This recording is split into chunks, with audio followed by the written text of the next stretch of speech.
Hello, everybody, and welcome. This is the Apostate Prophet. I hope you're having a fantastic day. How is everybody doing? I scheduled the live stream today for 15 minutes later than I usually do, simply because I can. no, no, because I was actually not entirely sure if we are going to do a live stream today. Seemed a bit difficult. But then in the end, I decided, no, I have to do this. We have to do this. The well-being of the planet, of all humanity, depends on these live streams. So with that, I became the hero that I am supposed to be, and then I did this. I scheduled this live stream anyway. It does take a lot of years of just relentlessly going through this stuff when you don't even feel like it in order to make a difference in the Dawa Lai community. You know what I mean? Yeah. Like you think, we exposed this 75 different ways. What else is there to do? Should we just give up because people aren't listening? And then all of a sudden, okay, the argument has been debunked, yeah. And then it's like, wait, it did work. It did work. It's just slow. It's just really slow, and you just got to keep it up forever, apparently. That is absolutely true. Absolutely true. Well, very often I also think, I genuinely do think, I see people's reactions to things, and I think, what is even the point? I mean, people go for the dumbest things in the world, and none of it really. I mean, why do I even bother? But then I still come back here and think, yeah, I'm kind of like, show must go on. People are like, Sneeko converted or something like that. I'm like, if you're dumb enough to fall for that, you kind of deserve what you get. Yeah, same. That's what I think. That's what I think. That is absolutely what I think. But yes, so that's why I didn't have this live stream scheduled early on. I only did it like 15 minutes in advance, and then. But that makes a good point. But it makes a very good point. We're going to review Zakir Naik proving to us that the Quran is indeed ahead of science. And thereby showing to us that the Quran is miraculous, that it tells us humans a lot of things that we do not know and that we will find out in the future. And the Quran is therefore necessarily the word of Allah. Wait, is he saying this is stuff that's going to be found out in the future, or that has been found out? Both. Okay, interesting. So I have not seen the video that AP wants to go through. I watched the first, what was that, like 10 seconds, right as we were setting up, and we both started cracking up laughing. So I was like, all right, I'll just watch this while we're streaming. We will be watching. It's going to be powerful. I might convert. Yeah. Hey, don't be sarcastic. Fareed might be watching. David Wood is thinking about converting based on the powerful video by Zakir Naik. Here's the clip of him saying it.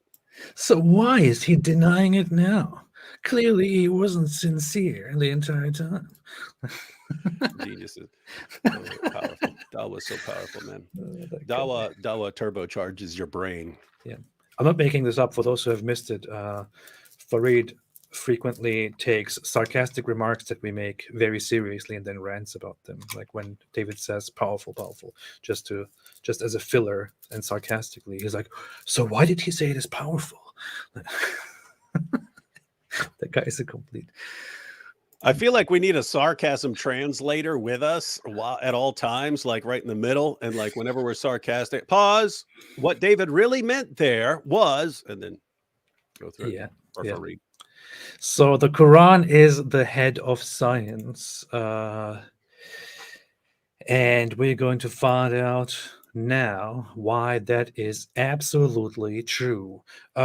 First off, I haven't heard much of Zakir Naik recently, and I was wondering if he's still alive or if he's dead. You informed me that he's still alive. As far as I know, yeah. I mean, don't you think we would have heard if Zakir Naik died or something? I don't know. I mean, his career died when all these younger Dawa guys took off, and we can fix everything. We can fix all the lies.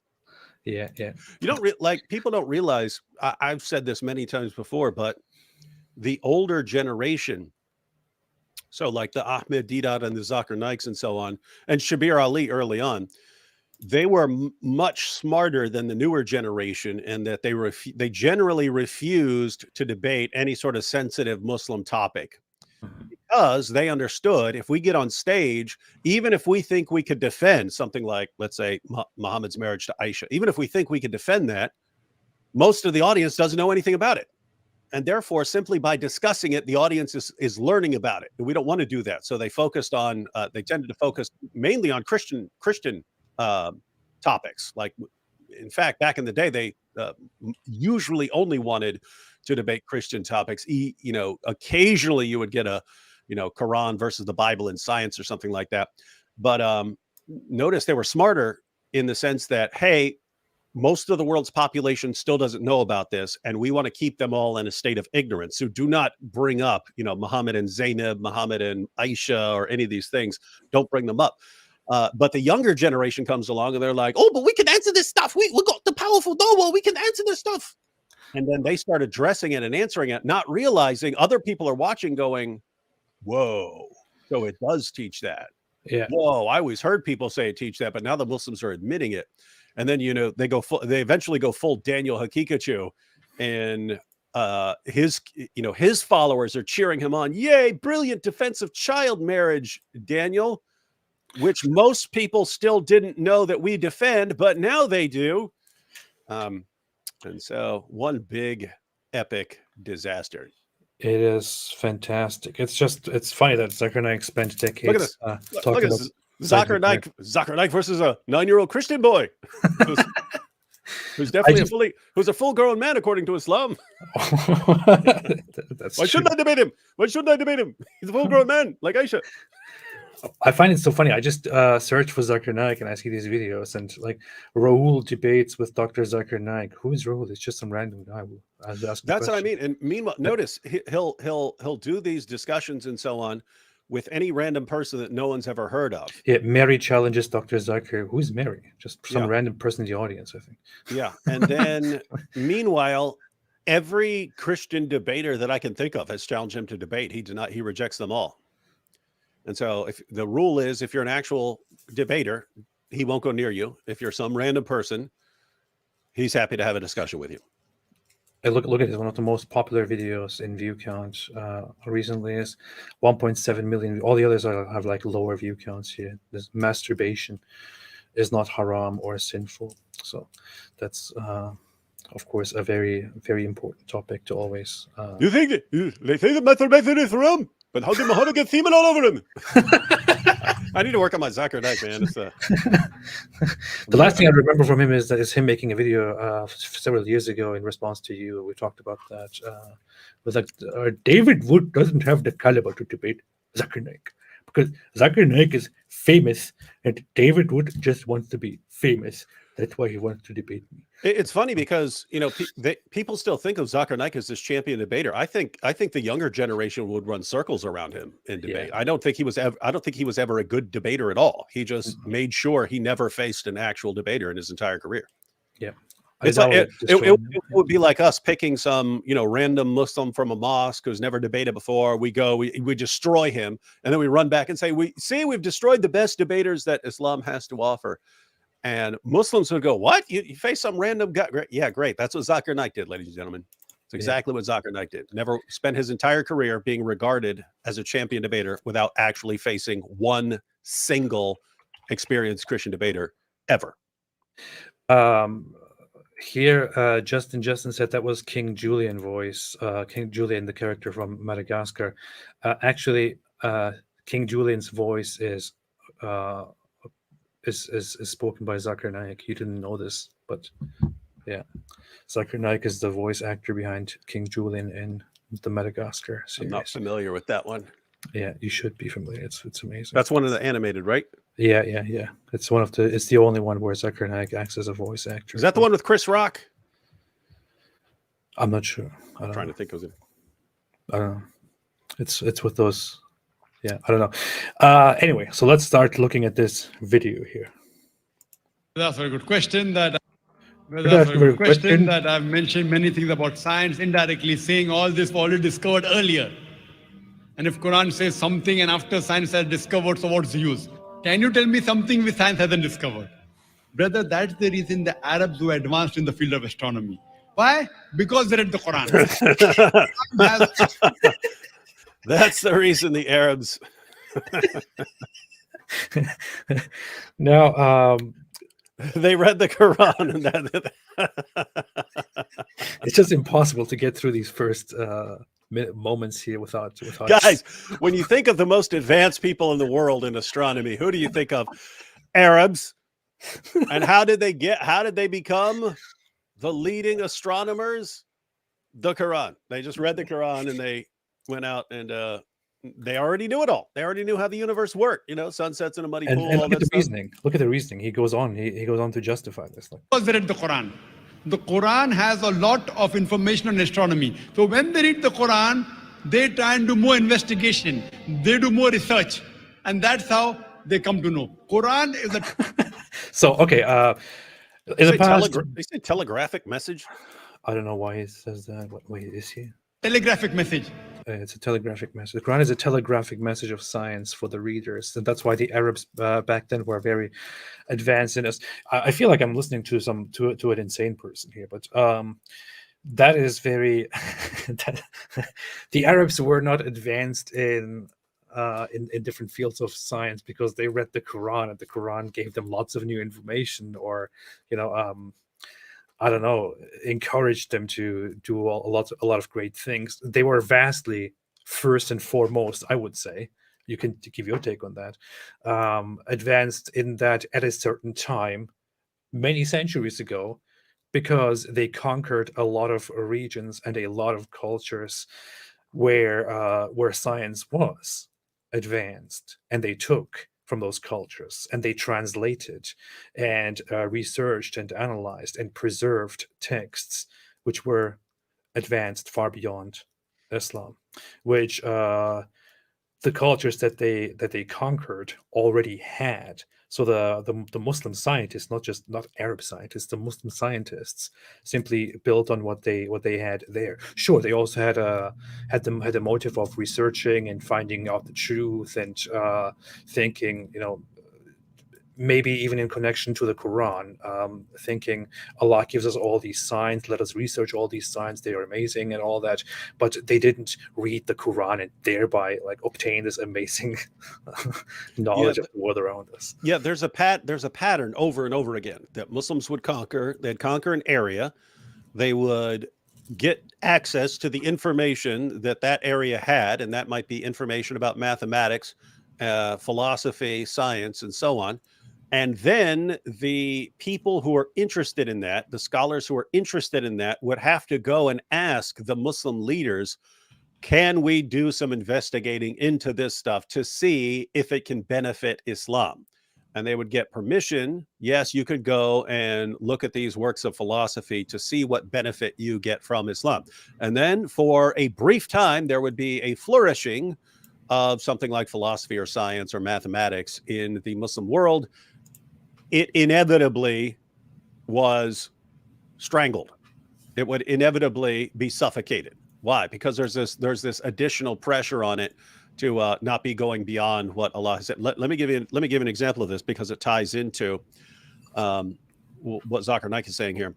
Read a couple passages from the Quran real quick. So Surah 20, verse 53, he who has made for you the earth like a carpet spread out.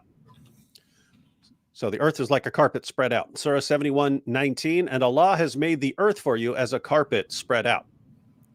Surah 88:17 through 20. Do they never reflect on the camels and how they were created, the heaven, how it was raised on high, the mountains, how they were set down, the earth, how it was made flat? So that's obviously something you would want to interpret if you're a Muslim, or come up with some alternative translation or something like that. But in Tafsir Jalalain, the two Jalals comment on that very verse, saying that the earth, how it was made flat. They comment, listen to the commentary, because this gives you the attitude of the actual Muslim, the experts in the Quran, how they were interpreting these, claims of scientists. As for his words, sutihat, laid out flat. So this is Tafsir Jalalain, commentary on Surah 88, verse 20.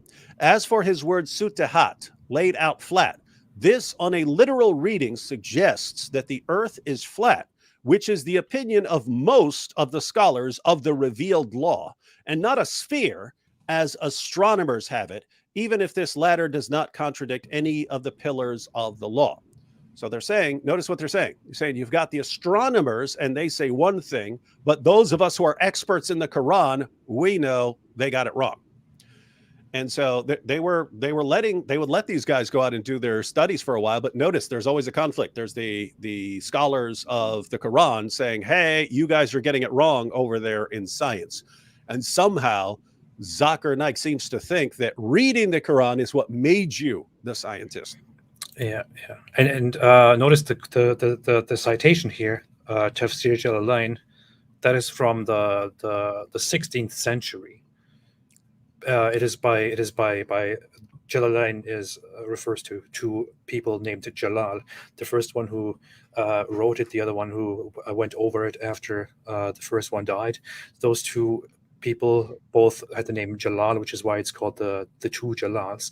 And their interpretation of this Quran verse in the 16th century says that that those people who are scholarly in the correct way do still hold on to the idea that the earth is flat.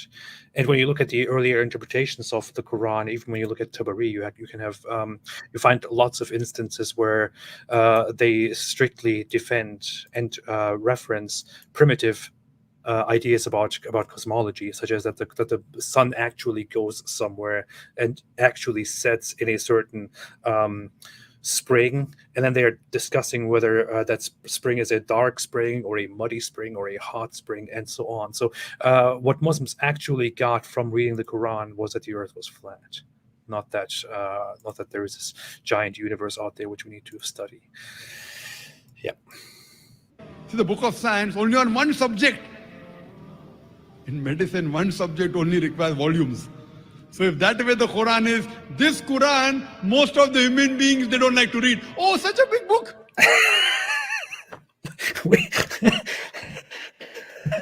Medicine. But by the way, I have to get that part. Yeah, that's a beautiful The book of science. a big book. In medicine, one subject only requires volumes. So if that way the Quran is, this Quran, most of the human beings, they don't like to read. Oh, such a big book. So if God Almighty wrote in detail, then even a big building, you will require thousands of buildings to contain the message of the Quran. Thousands of buildings to contain the message of the Quran. Oh boy. I agree with him on one point. A lot of people don't want to read the Quran, especially a lot of Muslims really don't want to read the Quran. They think but it's not because it's a very big book. Now, people don't say, No, it's it's a not. very big book. No, it's a tiny book. I mean, it's Yeah. this. It's large print here, and this is it. This is Yeah. it. This is Yeah, all. for a comparison, I think it's about 2/3 the size of the New Testament. So not the Yeah, Bible, 2/3. yeah. It's smaller than the New Testament. The New Testament is about a quarter of the Bible, and the Quran is smaller than that. But notice what you just pointed out, that lots of Muslims don't read it. And this was actually surprising to me to find out that Muslims know so little about the Quran when you're in discussions with them. Usually, if you bring up a Quran verse to a Muslim, they have no clue what you're talking about.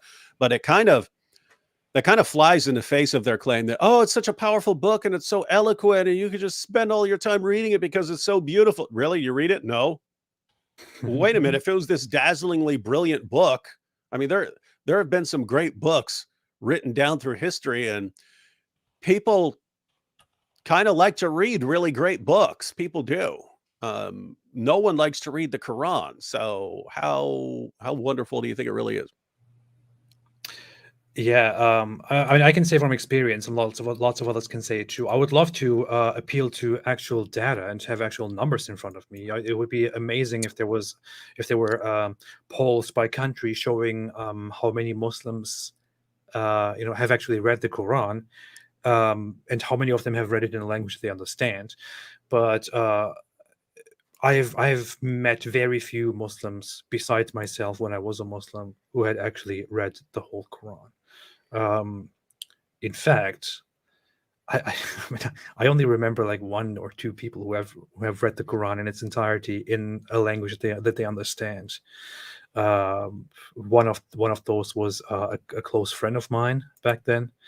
Um, I haven't seen many other people, and many Muslims can tell you the same thing. It is just people don't read it. The value of it in Islam is that it should be recited, meaning read in the Arabic language, in the original language. So they learn to recite it, they memorize it, and even people who memorize it often don't properly read through the actual translation of it and try to understand it. It's and there is just no real incentive. Like it's not a page turner. It is not an interesting book. It is It's the repetitive. opposite of a page Talk turner. about it. Yeah, you just want to. It gets exhausting. It has all the qualities of a completely exhausting and boring book. It's repetitive. It jumps from topic to topic over and over again. It tells a story and then abruptly just cuts it off and it goes to something completely unrelated and so on. Yeah, a page turner is a book where you got to find out what happens next. Like, oh, I just read this. Oh, what's about to happen? I really need to turn the page to find out what happens. And the Quran just isn't like that, because it's going to be a completely different topic on the next page, and it's going to be just as bad as the page you're on. Yeah, I said this. Hussein said it's a book closer. I said this on your channel a few weeks ago, but I'm not ashamed to admit that I have. When I was in high school, I read the book Twilight, and despite it being a very terrible story, I actually at that time I thought, man, this is amazing. It's so engaging, and you want to find out what happens next. And it is actually a very dumb story, right? But the first book, it is so well written that I read it through overnight, and then in the morning, and I fell asleep with it on my face because I just couldn't go to sleep. I kept wanting to go to the next page. It was so exciting, and it was a very, very, very dumb story. Now here in the Quran, you could say the Quran. Hang on. And then you left out the part where, when the next one was coming out, you waited outside Barnes and Noble for 3 nights in a tent to make sure you got the first copy that was available. Actually, no. When the second, I read the first one when already all of them were out. So, and the second one I just borrowed, and I was like, okay, this is kind of dumb and boring. Well, you're So really I stopped. You're really racking up the cool points here, AP. I People are like, know. wow, so cool. He I reads. know. He loves Twilight.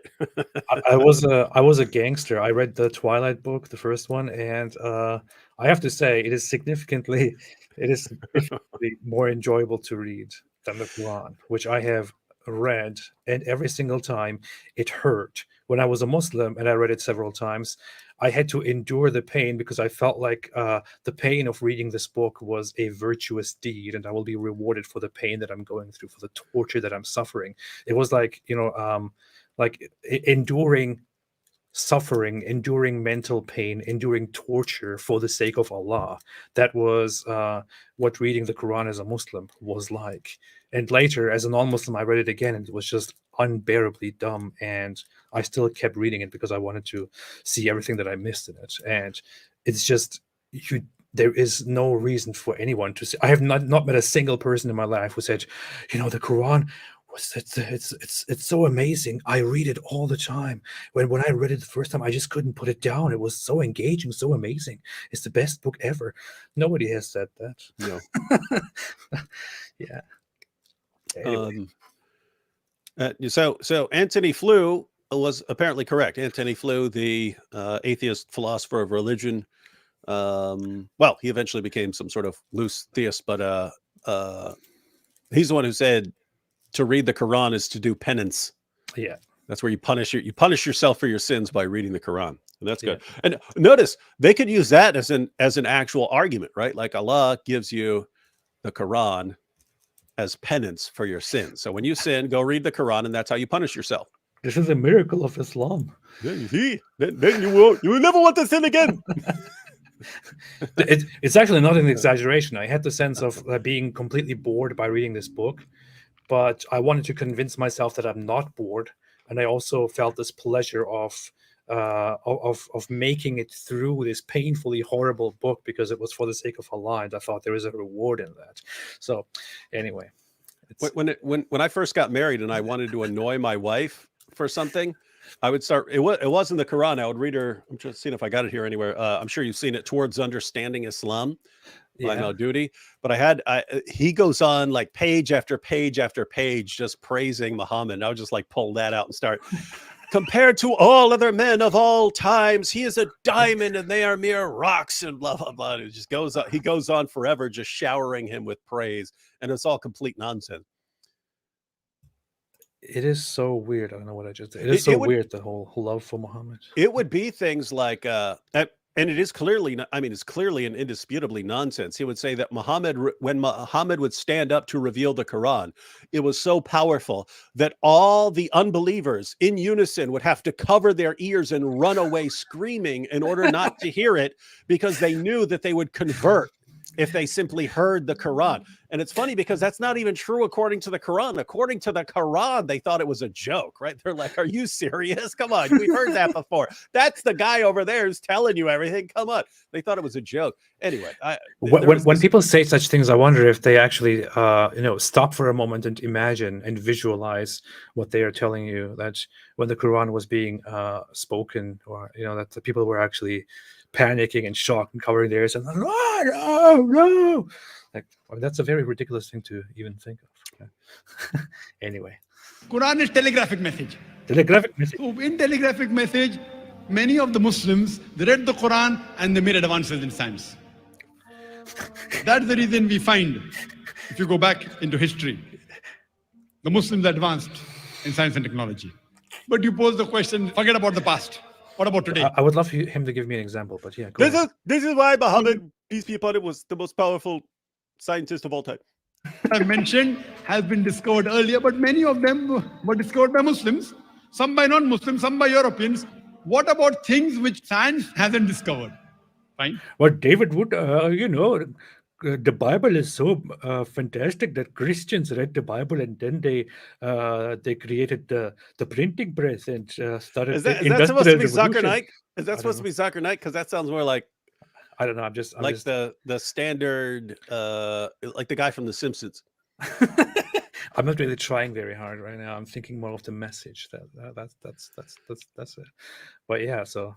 For instance, when Prophet Muhammad said, peace be upon him, that the eyes of the leather strap of the anus, this inspired 2 million years of science. Oh boy, yeah. That's a hadith where Muhammad actually says that the eyes are the leather strap of the anus. Yep. And that's very profound. Think about that. You can spend your entire life meditating on that. Yep. Absolutely. That's what the Buddha did too, by the way. First, I'll tell you those things which science hasn't established, but yet there are high chances. Science hasn't established.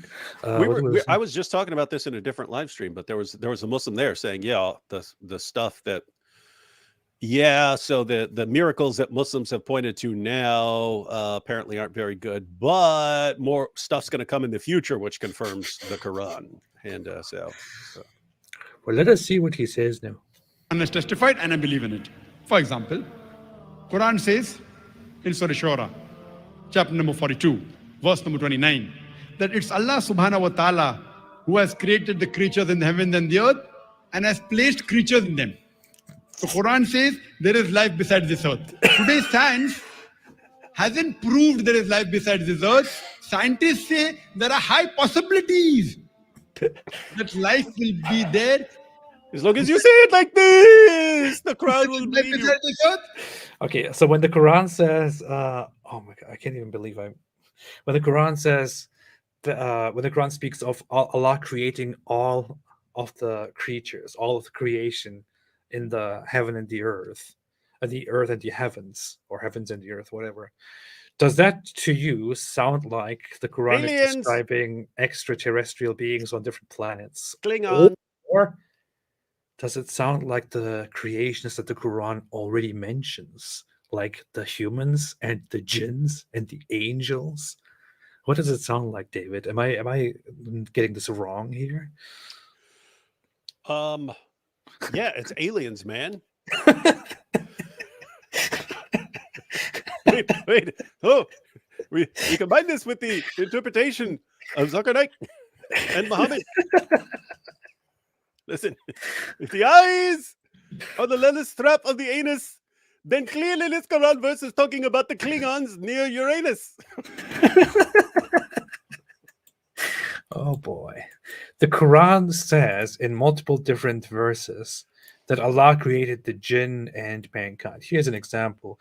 I did not create the jinn and mankind except to worship me.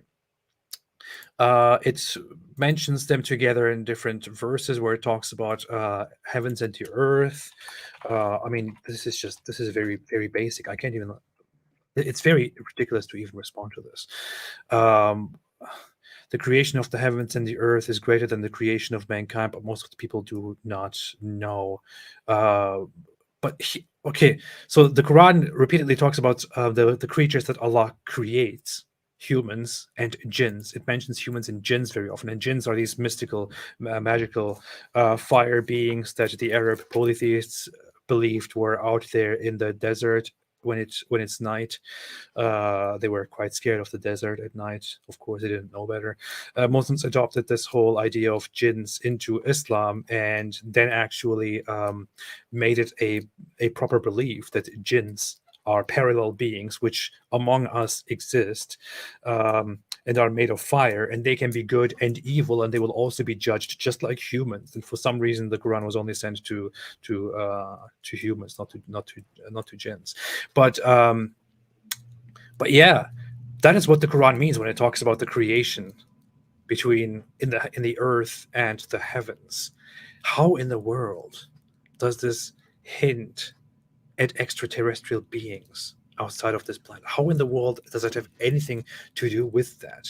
Now, you could say, if we do indeed one day make contact, and he's right about one thing, it is I mean, NASA and others say that it is very unlikely that life is only on this planet, and it's extremely likely that, given the circumstances of the universe, that there is life on different planets, and it's a matter of time until we make contact. But if it happened that we suddenly made contact with beings outside of this planet, you could say those are included in Allah's creation, but you cannot say that these Quran verses clearly point at extraterrestrial beings. That's complete nonsense. Yeah, let me. I think he quoted 42:29.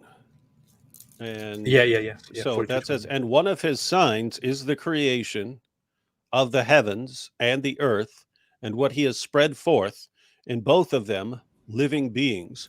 And when he pleases, he is all powerful to gather them together. So he's taking living beings in the heavens, not as angels and whatever, as extraterrestrials. And I would have to say it would never cross my mind to read it like that. And most Muslims, it would never cross their minds to read it like that. Until, as you pointed out, until they discover extraterrestrial life, and then you see it was right here all along. Yeah. I mean, it's ridiculous. I as a Muslim, I read the same stuff, and I never once thought, the Quran is here clearly indicating that there are beings outside of our planet, on different planets. People didn't even know that there are different planets for the longest time after the Quran came into existence. What are you talking about? That is correct.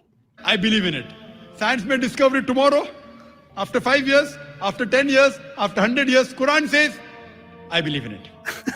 But notice what he's saying. He's claiming that this is what the Quran says. Yeah. It's not clear. This is what Ali Dawah and, well, not so much Ali Dawah as Hamza, who explained it more clearly.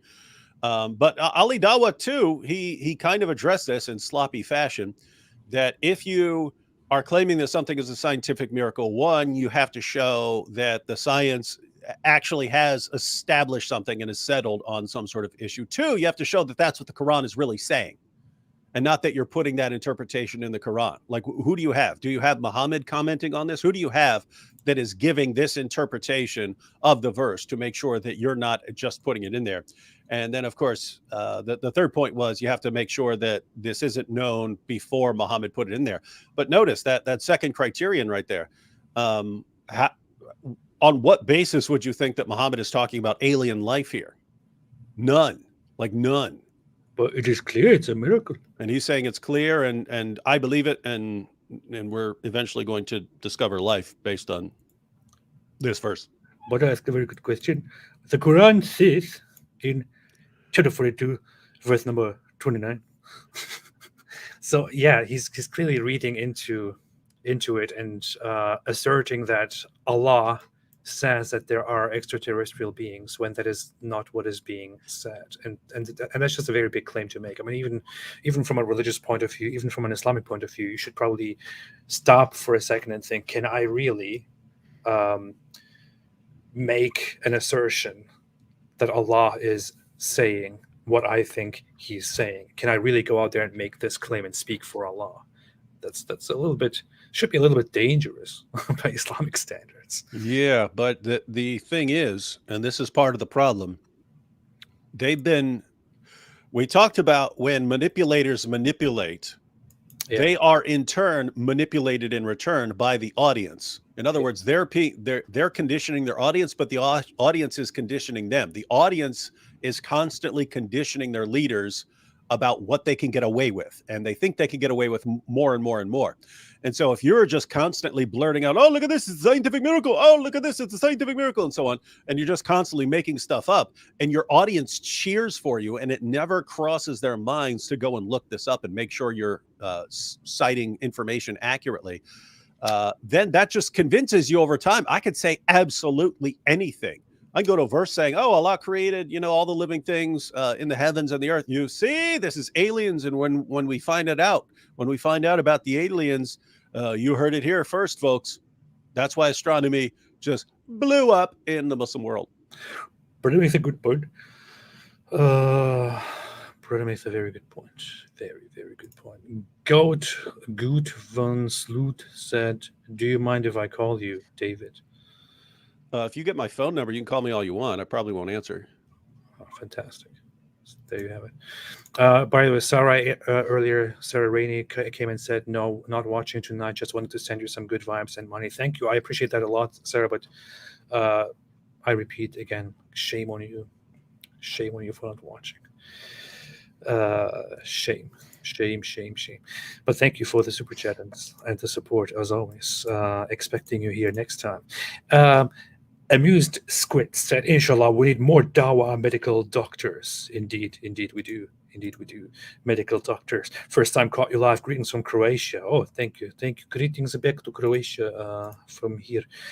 Nick's Highlander, Thaddeus needs to clip that. Absolutely. Sawan Krishna said, Marhaba Ridwan, Dr. Swag, Nasılsınız? Could you please, that means how are you in the grotesque Turkish language, could you please shed some light on Ali and Hussein just as historic figures? Love from India. Thank you. I appreciate that. Could be a topic for a different time.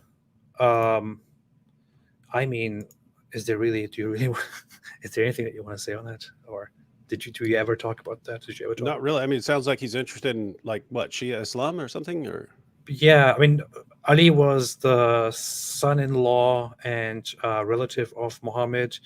A huge split emerged after the death of Muhammad due to the first three caliphs being deemed unjust, and Ali, who became the caliph after them as the fourth, him being regarded as the legitimate one, whom Muhammad allegedly secretly assigned as his successor, according to the Shia Muslims, not so according to the Sunni Muslims, and there's a lot of stuff after his death. His two sons are persecuted. A situation happens in the location known as Karbala, which is today seen as a very holy place in Shia Islam. But I mean, lots of complicated historical stuff that would need detailed analysis, I would say. Yeah. The hypothesis how the world will end. How the It says world that the sun will become big. Some will say become- the world will end in fire, some say in ice. but From what I've tasted of desire, I hold with those who favor fire. who said that? Robert Frost, I think. Oh, Today, Frost. there are many hypotheses how the world will end. How the world will end. It says that the sun will become big, the world will end, the mountains will fall down, the mountains will become smooth, the ocean will swell up, the world will enter into a black hole. Many hypotheses. Many of these hypotheses, not all, they match with the Quran. Quran says in Surah Qiyamah, chapter number 75, verse number 8 and 9, that the sun and the moon, they will join together. How can many of these hypotheses add up with the Quran when many of the hypotheses are different in the nature of how it would actually happen? This is kind of ridiculous. If you want to say that that scientific predictions of the end of the planet or the end of the universe or whatever are in alignment with the Quran, then you have to somehow guess that the universe is currently on a path toward that final destruction and annihilation, and that it could be scientifically observed and hypothesized. But if you believe the Quran, you just believe that Allah will simply one day destroy everything. Why go to the whole idea that this is a whole scientific process which you can already kind of track and see and prove? It's a very strange perspective to look at. It's also dumb because if he's talking about science, if he's talking about science, okay, the sun and the moon are going to unite. Now, what could you possibly mean, right? If he's saying from science, ask a scientist. When you're talking about the sun expanding and and destroying everything, are there going to be people here watching it? Are there going to be people here watching this happen? Why am I saying this? Because that's what happens in the passage. Let me go and read the passage, right? So he asks, when is the day of resurrection? So I'll start in verse 6. That's something Zakir Naik has a problem with, actually reading a passage in context. Surah 75, verse 6. He quoted, I think, Surah 75, 9 or something like that, 8 and 9. So Surah 75, verse 6. He asks, when is the day of resurrection? So when the sight becomes dazed, talking about people saying, when the sight becomes dazed and the moon becomes dark, some of the translations say the moon is eclipsed, and the sun and moon are brought together. Not even clear what this means because it just said eclipsed, and it, from the perspective of being on Earth, it looks like they're brought together in an eclipse. But that's not what a scientist would mean if like if the sun is just blowing up and destroying everything. And the sun and moon are brought together. Man shall say on that day, where did it go to? So there are going to be people watching this, guys. According to the Quran, there are going to be people there going, what happened to it? What happened to the moon? What happened to it? Notice the moon is eclipsed, and they're going, what happened to it? What happened to it? Zakir Naik is saying this is referring to a scientific theory about the end of, that wouldn't be the end of the universe, but it would be the end of like our solar system as anyone knows it. Are people going to be there at that point watching this? No, we would have been destroyed a long time before this. But so maybe he could tack it on as an auxiliary hypothesis that human beings will survive by expanding beyond our solar system, and they're going to be watching it from a long way away with a really powerful telescope saying, hey, what's going on there? But then they're not going to see the eclipse because you only see the eclipse from Earth. This is just like an epic disaster to be going down this road. Yeah, absolutely. And by the way, the Quran makes these claims that the sun and the moon can go on a course and they follow each other and they can never join together. So it already presents this whole scientifically wrong idea of what the sun and the moon are and how they move. But here is a hadith which I think of that is just incredibly ridiculous. was. But by the way, just look at those translations that you just had there. Man will say on that day, on what day? He's saying that the sun and the moon being brought together is the destruction of our solar system, and man's going to be going, hey, well, where can we go? Yeah. No, that will not be the day of your doom, ladies and gentlemen. Yeah. People in Muhammad's time thought that an eclipse was something scary, and Muhammad himself was actually scared of the eclipse, as you can understand from this hadith, which says, it was narrated by Abu Bakr, we were with the Prophet, and the sun became eclipsed. He got up and went to the masjid, dragging his garment in haste. He was hurrying. The people stood with him, and he prayed 2 rakahs as they usually prayed. When the eclipse ended, he addressed us and said, the sun and the moon are 2 of the signs of Allah, with which he strikes fear into his slaves. They do not become eclipsed for the death or birth of anyone. If you see either of them being eclipsed, then pray and supplicate until it removed it from you. So an eclipse here is obviously a very scary situation for Muhammad, and he also tells the followers, the believers, that they too shall take an eclipse as a sign from Allah, as a warning, as a fear-inducing thing, and they should thereby be encouraged to pray and supplicate until it disappears. That is Muhammad's take on science. This, I think, is not very much in agreement with Zakir Naik's understanding of the situation. It doesn't sound very good. So I have to say, but notice, here's the ongoing problem. We're watching this video going, how is this impressive to anyone? Yet we know from experience, just because the tone of voice that Zakir Naik is using, we know that people were standing there going, oh, it's so amazing. Oh my goodness. Oh, wow. Yes, the Quran, it's not just filled with modern science. It's filled with science long into the future. That's why we are the champions of science here in the Muslim world. That's why the entire world, when the rest of the world says, hey, we want to do science, that's why they come to the Muslim world to go to schools in the Muslim world, because the fount of science is the Quran. We can already see the comment section, but this is funny. The comment section, top comment, I'm a Christian-born atheist, and after seeing your series of... How many times have we seen that? Oh, I'm thinking of converting to Islam. Yeah. And you get like an instant, look, 1400. What's funny is this is from 4 years ago. In the meantime, this person probably changed their account name. It's now called Farsi1767. Farsi means Persian. So I'm a Christian-born atheist. Yeah, I'm a Christian-born atheist, and after seeing a series of videos, I'm thinking of converting to Islam. It's really a wonderful and most interesting religion. I mean, are you kidding me? Are you kidding me? With the username here now visible as Farsi. Whenever I watch any video like this, my faith becomes more strong. And so my iman becomes stronger. Whoa. We have goosebumps from this if you are a true believer.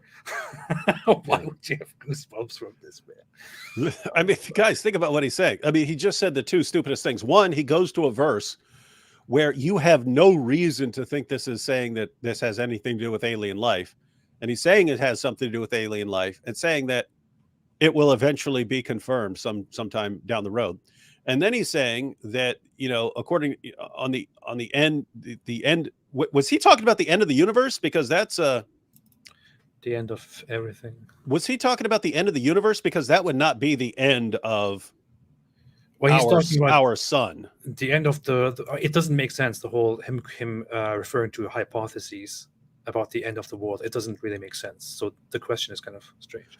Yeah. So you've got, is the Quran claiming, that the sun's going to go, whatever's going to happen to it, it's going to expand and just destroy everything. And he thinks that human beings are still going to be there watching this going, hey, we need to figure out where we can go from this. Of course. And so notice it's not clear that is, matter of fact, if you read in context, that is most certainly not what the Quran is talking about. But even if you granted it, it still doesn't line up. It still doesn't line up with the scientific theory. No one's scientific theory is that human beings are going to be here on the Earth as the moon gets swallowed up by the sun, and we're going to be watching it. How could you question the Quran's folded up science when it says when the sun will be folded up or wrapped up, and it says, and when the stars fall, dispersing, and when the mountains will be moved or removed, and when a full-term she-camel is neglected. No idea why that is here. And by the way, if you're talking about like cataclysmic events destroying the star and universe, there aren't going to be any camels here. There's not going to be any camels. And look, and the wild beasts are being gathered. Guys, this is not lining up. And notice it doesn't cross. And you looked at the comment section. It doesn't cross anyone's mind. Yeah. To even look up the passage and ask a question about is this what this is really saying, Zakir Naik? Because this doesn't seem to fit. It never crosses anyone's mind to say, Zakir Naik has said something, let me go and look it up. It has never entered one of his followers' minds ever at any point in history. Isn't that weird? I mean, think if he's saying, this passage contains all this, wouldn't you at least want to go look at the passage? I mean, wouldn't you at least want to go, oh, wow, let me check this out? Never crosses their mind. That's what I did. Apparently, I was very special and outstandingly smart for doing something as basic that anyone should do, to just look things up when you hear them, when you are a believer. Yeah. And when the seas are filled with flame, and when the souls are paired, and when the girl buried alive is asked for what sin she was killed, and when the pages are spread, and when the sky is stripped away. How do you strip away the sky? Well, if it's a solid object that will fall on you, then you could strip it away. Makes sense. Okay. See? Fair point. In your face. See? If you have been refuted. Will be buried in darkness. If you read Surah Takvir, chapter number 81, verse 1, 2, and 3, it says that the stars will fall down and lose their luster. The mountain. Okay, and how do you combine this with science, dear Mr. Zakir? How can the stars fall down? Where exactly do they fall? What direction do they fall in? How does this happen? I mean, obviously, the people back in the day thought that the stars were these objects that are up there in the nearest heaven, as the Quran describes them. The Quran literally says that Allah places them into the nearest heaven as as an adornment, and to throw them at the rebellious devil jinns who try to sneak up and get secret knowledge from Allah's high council in the Quran's crazy world. But so they thought that the stars are those little things up there, and one day they would of course fall down on you. But how in the real world, in the universe, when stars are these gigantic things like our sun, which is a star, how could they fall down? Where exactly do they fall down to? There is no direction that they could actually fall towards, because there is no up and down and left and right. They are floating out there. Where exactly are they falling? This is idiotic. I mean, it's very strange to me that this guy appeals to science, then references Quran verses like these that are clearly scientifically problematic, to say the least, and then really tries to make it the point that the Quran is ahead of science. You just went through this passage, and again, you have camels there and animals being gathered and so on. This is not what scientists are imagining this is going to be like. That we're all going to be right here on Earth, and then we look up in the sky and we see all this happening, and it's the end of the universe. That's not the scientific picture. You will be long gone when this stuff is happening, according to the scientific picture. No, you're just being Islamophobic. You don't want to listen because you want to be famous. Mountains will fall down to utter ruin. The ocean will swell up. Mountains will fall down. Doesn't make sense at all. Ocean. It's mentioned in Surah Infitar, chapter number 82, verse 1 and 2 and 3. Again, the ocean will swell up. Oh, yeah. The stars will fall down. Similar to many of the hypotheses. No, don't leave out the camels, Zakir Naik. Leave out the camels. Notice he goes verses 1, 2, and 3, leaves out the very next verse, which is about the camels. And he says many similar to the scientific hypotheses. Which which scientific which scientific which scientifically valid explanation, hypothesis, prediction of how things will go over the next million or billions of years actually says the stars will fall down? Please show it to me. Show me where anyone And suggested that the when stars they will fall down, you're going to be worried about your camels.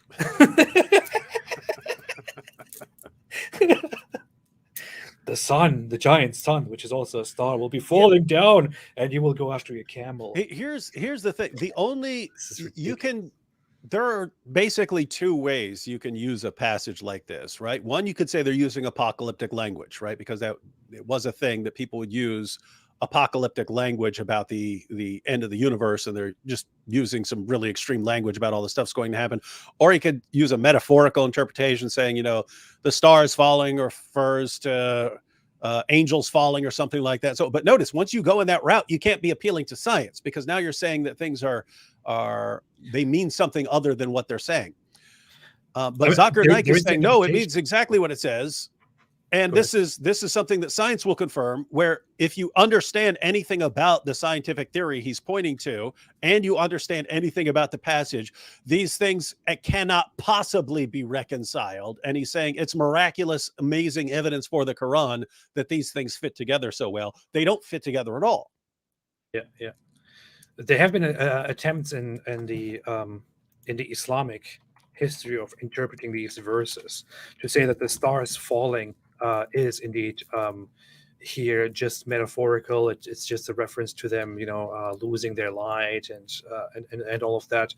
But the issue is that's not what the Quran verse in question is saying, and you could argue that, right? That could make sense, but that's not what the verse is actually saying. And the interpreters of the Quran, I addressed it before, like Ibn Kathir, I believe, and many others, specifically talk about how this shows that the stars will be falling down in motion and dispersing. So it is quite explicit here, and not a metaphor. And notice how well that fits in with Islamic astronomy, where stars are just up there as missiles for Allah to shoot at a demon when he tries to sneak into space. I mean, when he tries to sneak into heaven to hear Allah's plans. And when you see a shooting star, that's because Allah actually hurled one. And when you find a meteorite on the ground, that is an old worn out star that Allah hurled at a demon. And so it makes sense, if you're thinking like that, it makes perfect sense that all the stars are just going to come crashing down like missiles. Yeah. And that's going to be the end of it. And you're going to have to, you're going to figure out a place for your camel. Look at this. We have certainly beautified the nearest heaven with lamps, and have made from them what is thrown. That's the lowest. Oh, that's the lowest ozone there. That's the lowest of the ozone there. And we have prepared for them the punishment of the blaze. So the stars, these little lights, these lamps, are in the nearest heaven. Nearest heaven means lowest heaven, or heaven of the earth, literally. And they are thrown at the devils by Allah's angels. This is what is being described. So the stars are obviously these objects that are thrown at devils that are up there on the heaven of the earth. And of course, it makes sense that Allah would make them all fall down on us when the day comes, which is just ridiculous. Ridiculous. I will make sure to find them and kick them around when they start falling down. Well, EP, if the sun can fit in a muddy pool way out west, I mean, it's a problem with stars being small too. Come on, think, dude. Yeah. Think. All right, go ahead. You have a point. I didn't think about that before. Powerful. I have to rethink everything now. I believe in it. I believe in it. Quran further says in Surah Anbiya, chapter number 21, verse number 104, we have created this creation, we will destroy it and create a new creation. Science hasn't discovered that yet. Quran speaks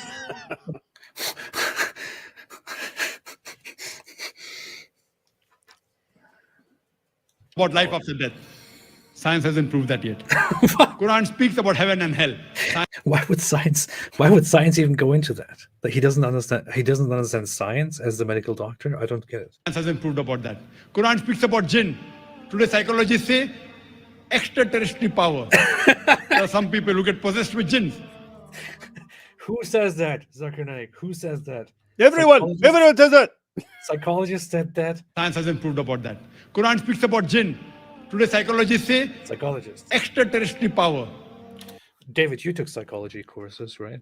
Mm-hmm. Have you learned anything about these psychologists who say that these extraterrestrial powers possess humans? Is that something that psychology has meanwhile come to agree and argue and all that? No. Well, then obviously you missed something. You didn't pay attention. So. No, they tend to it's interesting. They tend to not take it seriously as an explanation, but they tend to say that like exorcisms and so on, even though I don't believe there's anything demonic, they tend to think that, well, these things actually can help because, if a person believes that a demon has been expelled from them or something like that, then they tend to do better. But nope, not I don't recall the extraterrestrial. Oh, come on. He's saying it's eventually going to be that way, AP. Come on. They're eventually going to find this out. What in the world are you talking about? No, look at it. Today psychologists say. Today, psychologists say. Oh, okay, never mind. Okay, I was throwing. Wait. Today, psychologists say extraterrestrial power. Yeah, today psychologists say extraterrestrial power. Dr. Whitemeat says. Remember that he would just make people up and say Dr. Whitemeat. It's like, what are you talking about? No one can find anyone he's talking about. Dr. Whitemeat. But notice how this sets the stage, right? Look at this. If you're a young narcissistic guy who's planning to go into Dawa and you have half a brain, you're looking at this going, I can make up anything I want. And as long as I'm making it up in defense of Islam and to promote Islam, there are massive amounts of people out there who will shower me with praise and money for the rest of my life if I just do that. And what's the eventual outcome of, hey, I can make anything up because no one's going to question me? Look, I'm a victim of a ketchup hate crime. The Islamophobes got me. That's the outcome, ladies and gentlemen. This is the new generation of the Dawa guys who have realized I can say anything I want. I can fake a hate crime. Jussie Smollett, he'll get called out because even his fans will eventually call him out and say, this is too much, man.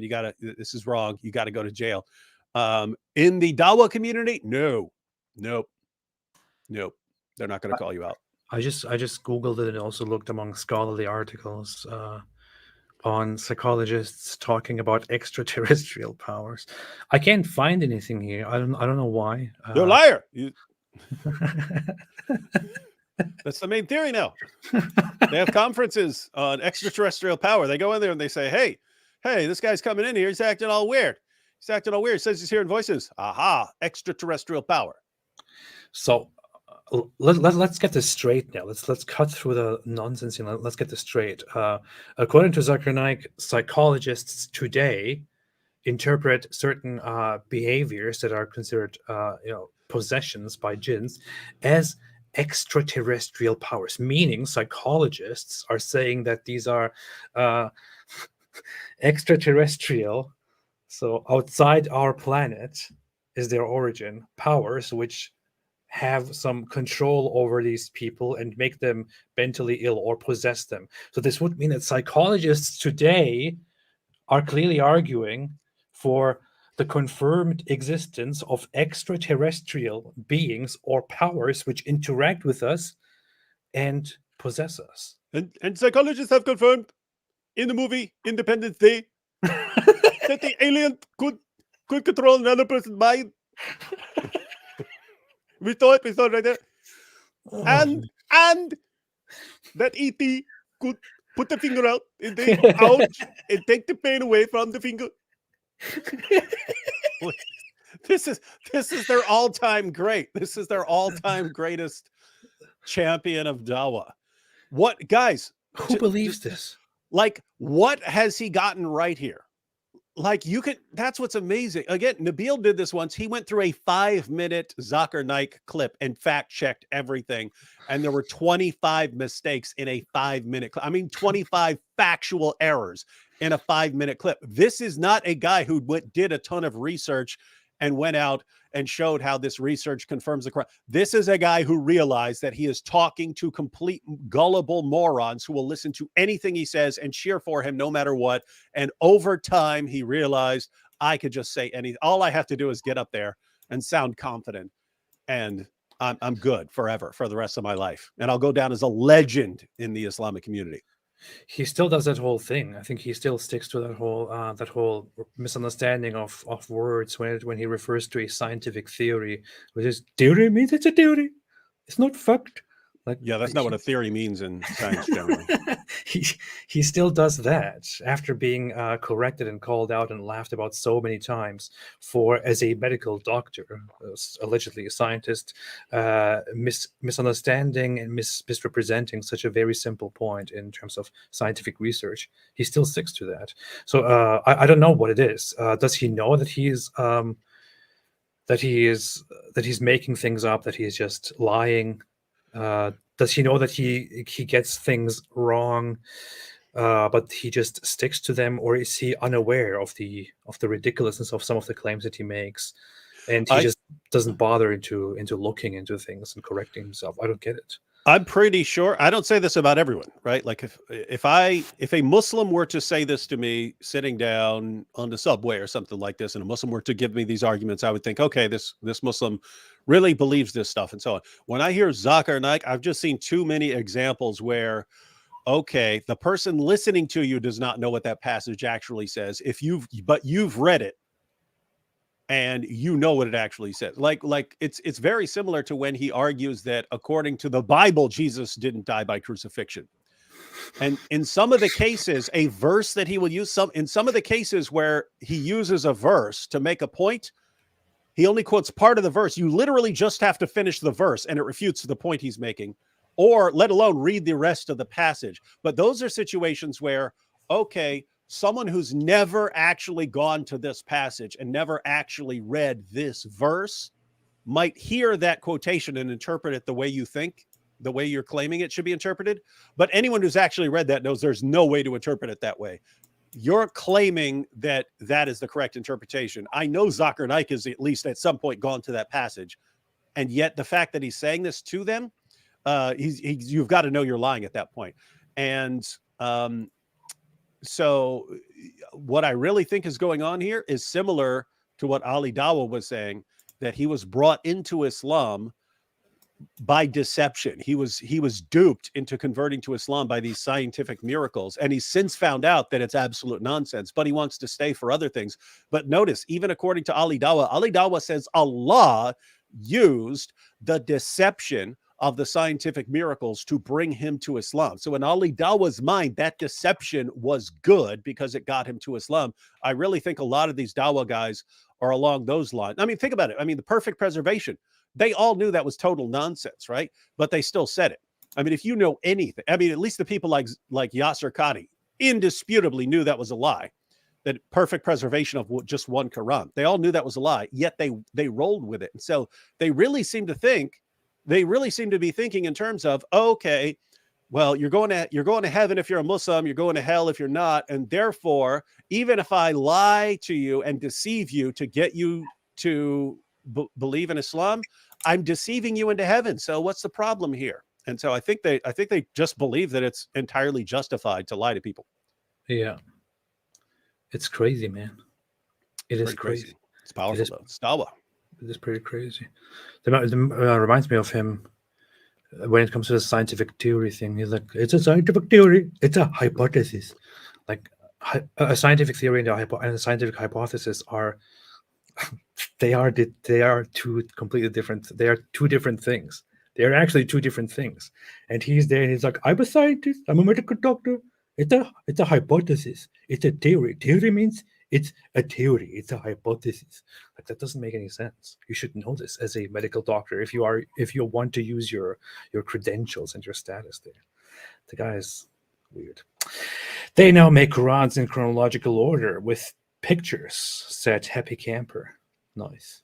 They should. I've been advocating for that for years. That's very helpful. Just putting the Quran in chronological order. The problem is there's disputes about some of the chronological order of some stuff. Yeah. And there's the question of what did they just like I'd have to see one. I don't know. Like, did they just put the general chapters in order? Or because some of the chapters it will say, this chapter was revealed at this time, but this verse was revealed at a different time. So be interesting to see how they. Yeah, some chapters have verses that were revealed while a later chapter was being revealed according to the tradition. So, but I do I think I got a digital version of a chronological Quran that is that tries to do that, but it's kind of weird to read. Certainly helps for purposes of knowing what's been abrogated by what to have a chronological Quran. That is correct. Paragon of Excellence says, why shaitan be farting on Allah? Sahih Bukhari 608. This is a very legitimate question. Which one exactly are you referring to? Which hadith? Let's see. Sahih Bukhari 608. Did you see that? Did you see the clip that's been going around recently of that Muslim scholar talking about the Satan farting when he hears the adhan and so? No, I heard stuff like that throughout my life. I mean, he spends an entire video talking about it. You can make Satan pass wind through his anus and stuff. I haven't seen that. I should look at it. Don't you want to make Satan pass wind through his anus? This is how you do it according to... This is ridiculous. Allah's messenger said, when the adhan is pronounced, the call to prayer, Satan takes to his heels and passes wind with noise during his flight in order not to hear the adhan. When the adhan is completed, he comes back again and takes to his heels when the iqamah is pronounced, which comes after the call to prayer.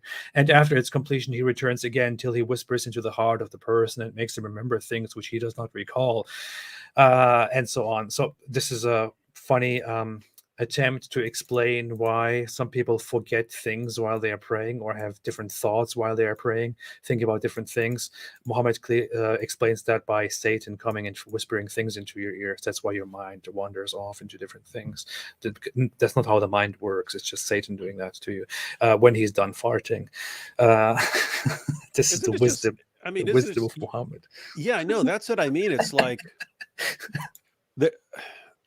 he's trying to explain things, but he uses the level of description that like a 5-year-old who just found out about all these bodily functions would use, right? Yeah, like, yeah. It's something little kids would do, describe everything in terms of farting and Satan peeing in your ear and stuff like this. Like it's like something you would tell to a 5-year-old. And this is like the most perfect version of the perfect religion. Yeah. This reminds me of my son, 6-year-old. When he was 5, I pick him up from school and he talks to me about leprechauns, and he really hates leprechauns, and he doesn't like it that they come to your room and mess up your place if you do stuff. And I'm like, they're not real. They don't really exist. So you don't have to worry about that. And he's like, what?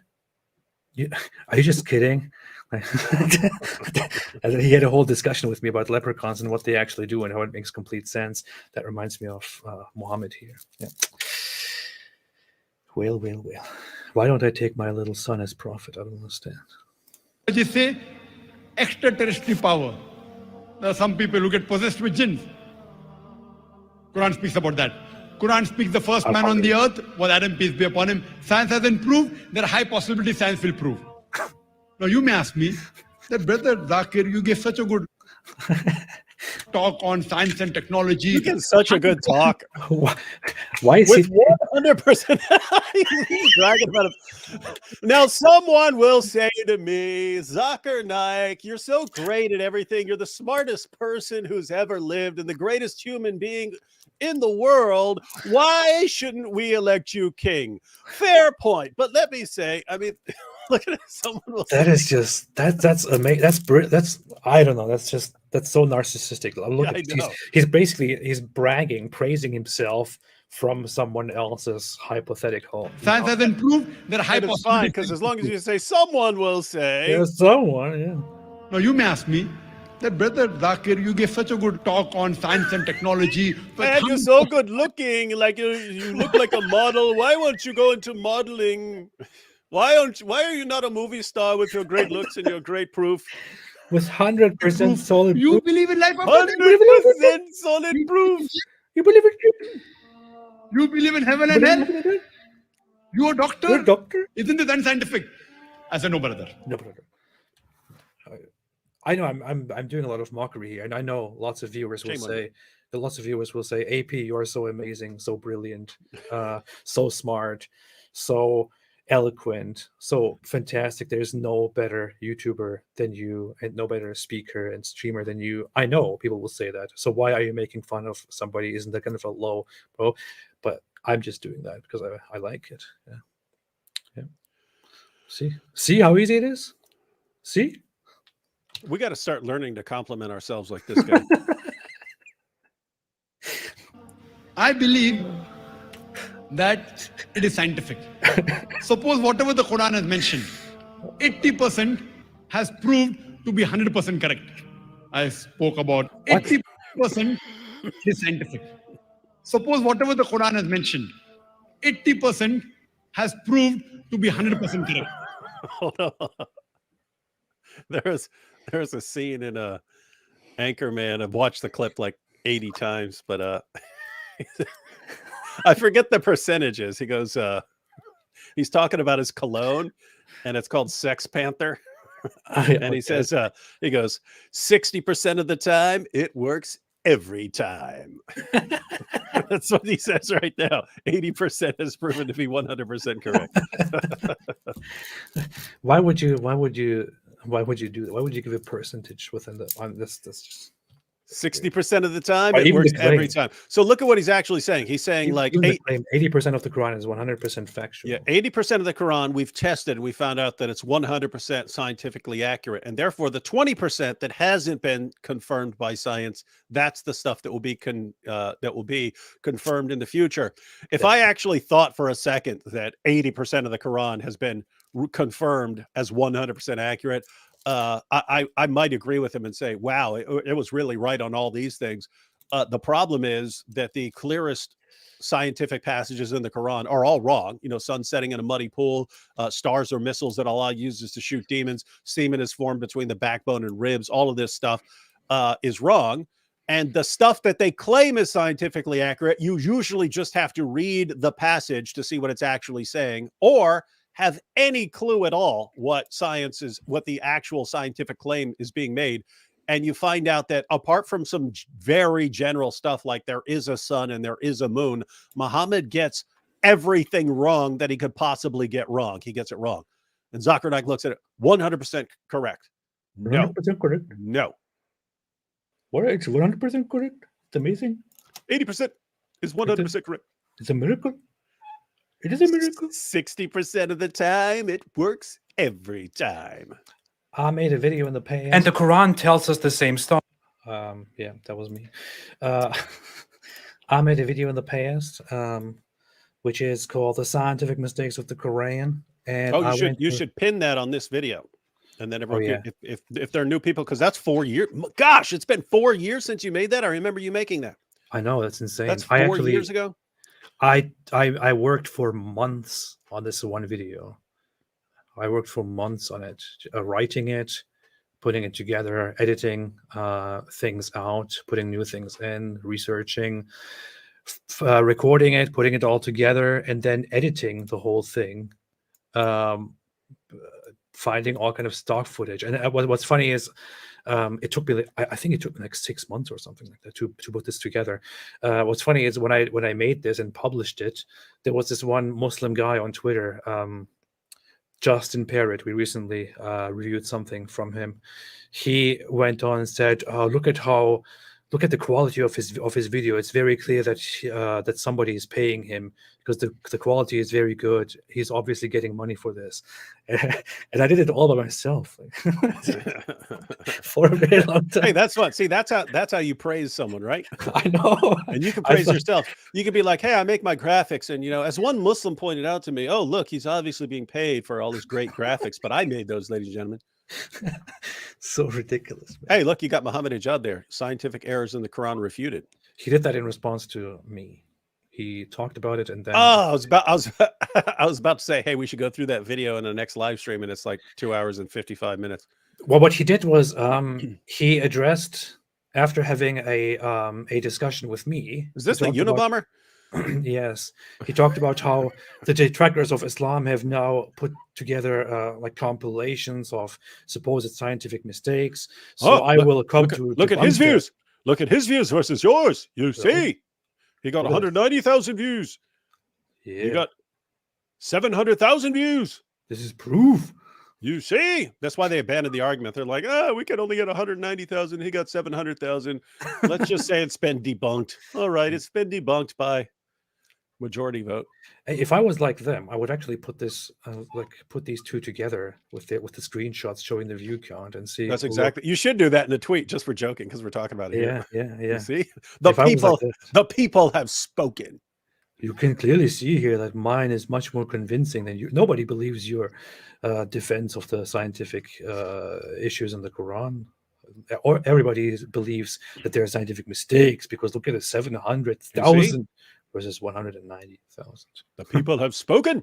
People have spoken. The Quran is wrong. Man. But yeah, go and watch this. I will pin this in the comment section. Yeah. As mentioned, 80% has proved to be 100% correct. Every I spoke time. about astronomy, about geology, motorcycle, All of it. oceanography, botany, Watercycle, bicycle, motorcycle, icicles. oceanography, astronomy, has proved All right. to be 100% correct. I spoke about astronomy, Dreamsicle. We have astronomy, geology, geology, motorcycle, motorcycle, oceanography, oceanography, botany, botany, biology, zoology. biology, zoology. So just hypothetically, 80% what the Quran has mentioned, suppose, has been proved to be 100% correct. So wait a minute. What Yeah, is I would find that amazing. If 80% of the Quran had been proven to be 100% correct, I would find that pretty impressive. I don't understand. Didn't he just claim that 80% has Yeah, been now he proven? says hypothetically. I don't understand. It is Why don't scientific. you let him make his point, man? Suppose whatever the Quran has mentioned, 80% has proved to be 100% correct. Okay, fine. I spoke about astronomy, about geology, motorcycle, oceanography, botany, biology, zoology. So just hypothetically, 80% what the Quran has mentioned, suppose, has been proved to be 100% correct. The remaining 20% is ambiguous. Neither right, neither wrong. Not even 0.1% of that 20% which is ambiguous has been proved to be wrong. There is not a single verse of the Quran which can be proved false by established science. Okay, so what he's saying is, let us say that 80% of what is in the Quran scientifically has been proven to be entirely true. He holds that position, so he wants you to think, let us say that 80% of it roughly has already been proven true. There is 20% of it left. All of that is currently not known to be true, but also not known to be false. And there is nothing in the Quran which has proven to be false. Now, first off, I would like to know what exactly he bases these numbers on. Yeah. Are there some research papers that he's going to reference and present and bring forth? Where are those research papers? And who is in charge of judging who is correct with their assessments? Because I'm pretty sure that lots of people think that there is a lot of wrong stuff in the Quran. I made a list of 60 mistakes in the Quran, and lots of other people have talked about it. You can read the Quran and read the Quran and compare it with basic scientific knowledge when it comes to how mountains came into existence, how the sun moves and the moon, and what stars actually are, embryology, lots of things. When it comes to the animals, you can see that the Quran is obviously wrong. But of course, the problem is once you find that the Quran is not consistent with science on a scientific topic, what you do then is to say, well, okay, we don't understand this. It's not wrong, We're just misunderstanding it. This means something different, so it is therefore ambiguous, and we will find out in the future. Great. Problem solved. Yeah, and so I would also be interested in where he's getting these numbers from. But I mean, just think about the overall picture you get of either the universe or human reproduction, because those are the two big topics the Quran addresses. And if you look at the big picture, that like you can look at a specific verse and they'll reinterpret it and try to come up with a different understanding that completely conflicts with the surrounding verses and so on. But you actually get a picture of the universe when you combine what the Quran says with what Muhammad says and with the commentary of the early Muslim community. You get something along the lines of down at the bottom underneath the earths is this giant fish or whale, and some will say there's things below that and stuff, but let's just go down to the giant fish or whale. You got this giant fish or whale, and then you've got 7 flat earths stacked up on top of that like pancakes, except there's some space in between them. We live on that top earth. And out on the over here on the side of the top earth, you've got this pool where the sun goes down. Then it sort of tunnels down through and then comes up again and so on. It keeps doing that. Some even say that I forget if it was 180 or 360 pools, that there's a bunch of different pools and the sun goes down into a different one each day. For a period of months, or maybe a different one every day for an entire year. But you got the sun doing that. Then you've got the lowest heaven above that, and the lowest heaven, there's actually it's within a dome. There's that dome. It has channels for traveling there, but it's a dome, and it would fall on you if Allah didn't hold it up. And within this lowest heaven, that's where your stars are. That's where your stars are. And there are these small things. There are these missiles that Allah uses to shoot at demons. And when you see when you see a shooting star, it's because that is an actual star that Allah hurled at a demon.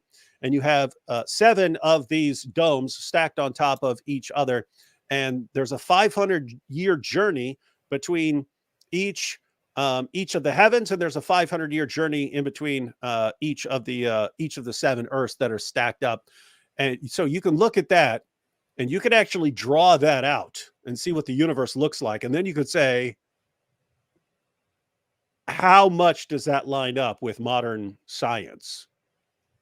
Would you say it's 80% accurate, and that the other 20% is waiting to be confirmed? Obviously.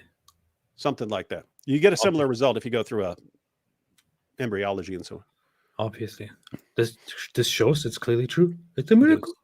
It's a miracle. Even today, scientists say sunset. They say when the sun goes down. They say there's one song. Even today, people say when the sun goes down into the pool, make sure it doesn't burn you up.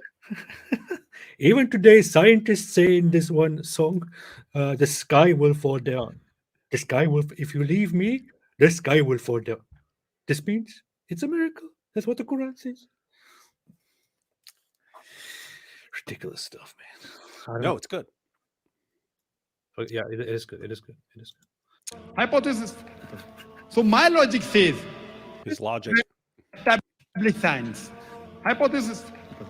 So my logic says, when 80% is 100% correct and the remaining 20% is ambiguous, but not even 0.1% of that 20% is proved wrong. So my logic says that even that 20% inshallah will be correct.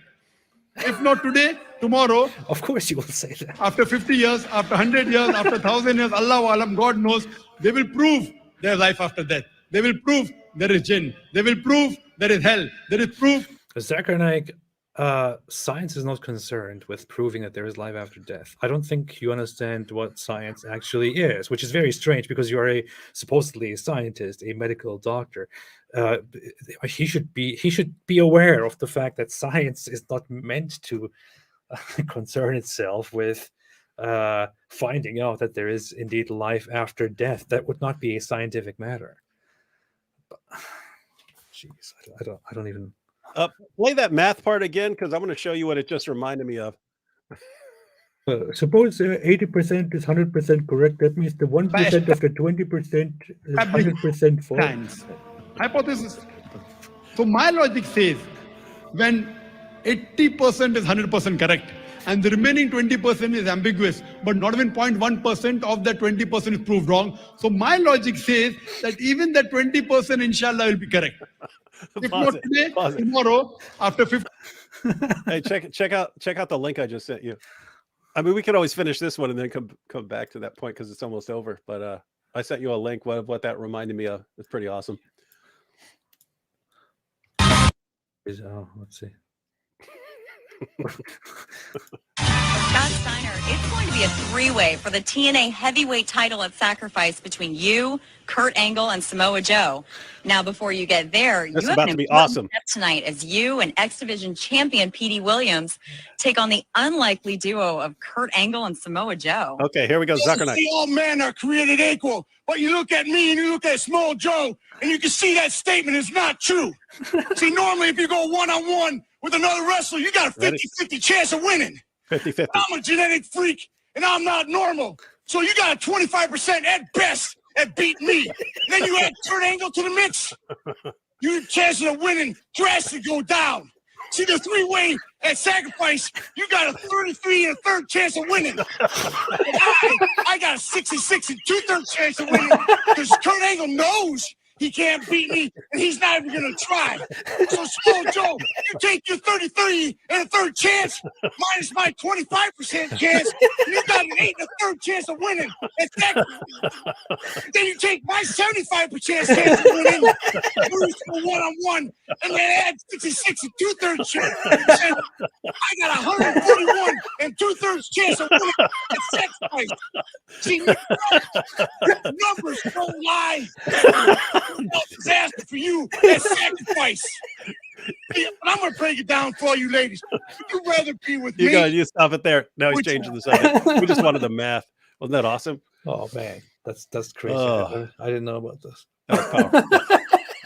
It sounds exact. I mean, think if a Dawa guy came out exactly like that, but he just said Quran and all of that, he would be the most famous Dai in the world right now. This is funny. I was just thinking that maybe Zakir Naik is just putting all of these numbers out there just to confuse and impress people with numbers, and because nobody's going to follow that through except if you're a nerd.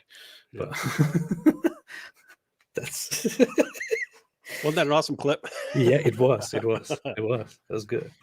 So let's say 80% of what is in the Quran has been proven 100% true. And let us say there's 20% left in the Quran, which is neither 100% true nor 0% true, and therefore not 100% false either. So of that 20% left, not even 1% has proven to be 100% false. Therefore, I argue that within those 20%, the remaining 20% will also be proven to be 100% true in the future, inshallah. Fantastic. Great point. That's Powerful. how you convert people to Islam. Wow, man. That was a good clip. 50 years, after 100 years, after 1,000 years, Allah Alam, God knows, they will prove there's life after death. No, they they will won't. prove there is jinn. They will prove Maybe they there is won't. hell. There is proof there is heaven, and so on and so forth. That's it. So indeed there has come to you clear proof from your Lord and guidance and mercy.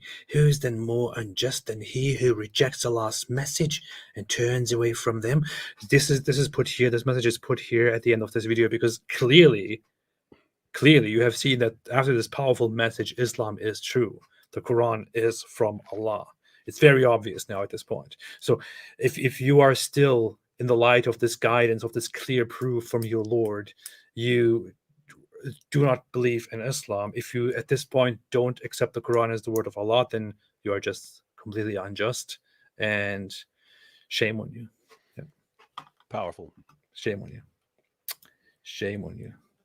It should say shame on you here. Hey, this is a side note. The guy you were just watching, that was Scott Steiner. Yeah. He's played in a couple movies when they needed a really big dude. And in one of the Punisher films, he played a guy called the Russian, who was a sort of second-rate Punisher villain in the comics, right? Uh-huh. Russian, who's this massive muscle-bound dude. Anyway, there's a scene where the Punisher is supposed to stab him in the chest with a knife. And so you see it in the movie, he stabs him in the chest, and the guy just looks like it's amusing to him, and he he grabs his hand and pulls the knife out and stuff like that. It's an interesting blooper detail that the prop master forgot to replace the actual knife with a stunt knife, with a retractable fake knife. So he actually got stabbed right in the chest by the dude.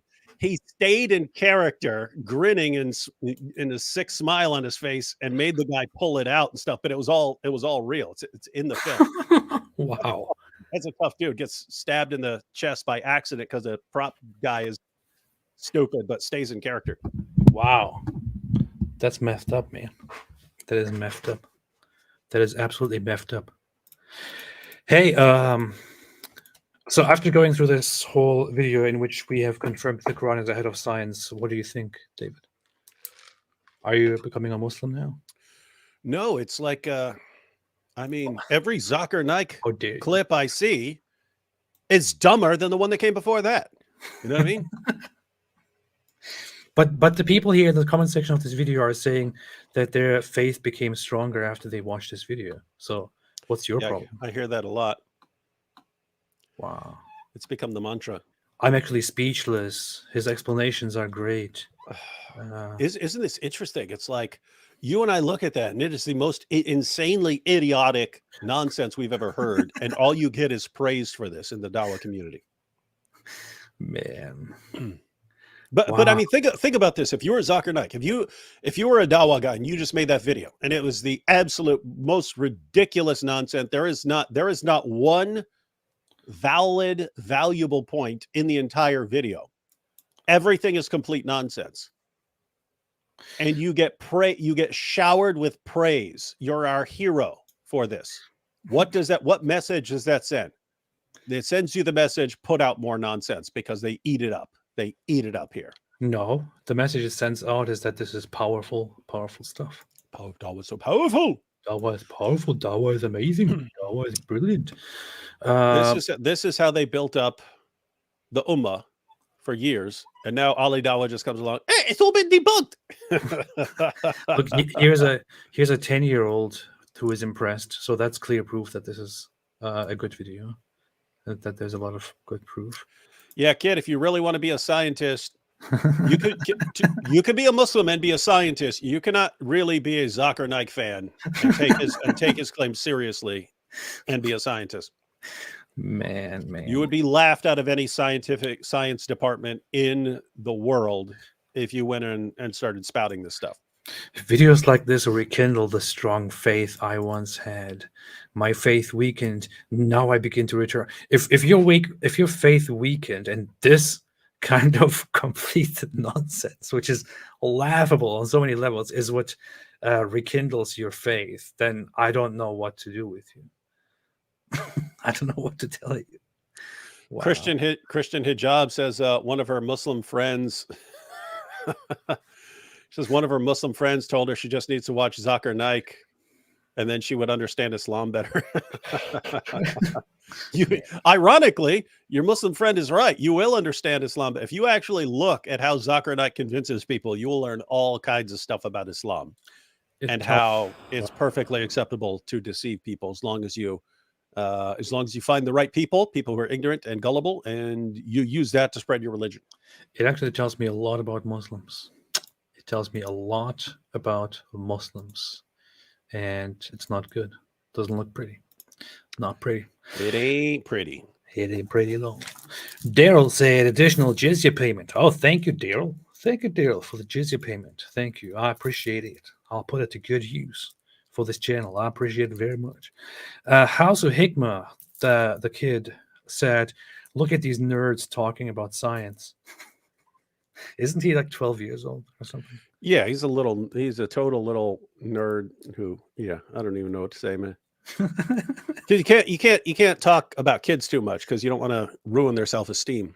Yeah. And it might also but if I were to talk to him and tell him what a pathetic little loser he is, then it would break his heart. So I won't say those kinds of things. I'll just point out that he is young. Yeah, don't do it. Just abstain for now. Proud of that, said brother asked a good question. But it makes a good point. Yep. Undercover Pro 18 made a super chat. Thank you so much. I appreciate it very much. Undercover Pro 18 made another super chat and said, "Hey AP, when's that book coming out? Thanks for all you do. I really appreciate your work." Book. I'm really bad on the whole book front. Last update that I gave was that I have a lot of the stuff written down, planned out, outlined, but it is all rough and raw, and I haven't made great progress over the last year. I'd settle for a really good video, AP. I don't know. I feel like I feel like a book would be. I don't know. And the idea of the book is very good, and the outline is very good too. It's just, yeah. Hey, you should do what they do and like totally make stuff up. Yeah. Like Yusuf Estes, he never had any sort of position or anything else. Same thing with Yusha Evans. They're all following the same pattern where they'll say they were a Christian minister, right? Yeah. Which technically, anyone who ever did anything for a church can call themselves a minister, right? Yeah. But they know that people interpret that as I was like a priest or a pastor or something like that. They know it gets interpreted. So then once they say, I was a minister, then all the Muslim community runs around saying, and he was a pastor, he was a priest, and so on. And you listen to these guys and it's complete nonsense. And then they like make up these stories about how, all this powerful evidence they found for Islam and so on. And how they were. So you should be like, I was a Muslim scholar. I was a Muslim scholar for many years. I was one of the most respected Muslim scholars in the world. And then I dedicated 50 years of my life to researching religions. And then I concluded that Islam is false. Yeah. I should do that. People call me a scholar. Some people will say, AP, you are such a great scholar. Possibly the best scholar ever. Isn't that so slimy? that is pure narcissism there, man. Yes, man. That this guy I don't get it. I mean, if I listen to people like that who say, no, some people might say, Zakir Naik, you give such good speech on science with 100% solid proof. I would say, oh, okay, I'm done here. Like, I don't want to listen to some guy who's praising himself in our, with our mouths, in our words. But no, people actually think this is impressive stuff. Zakir Naik. People say, Zakir Naik, how can you be so physically imposing with your powerful muscles? It's impressive.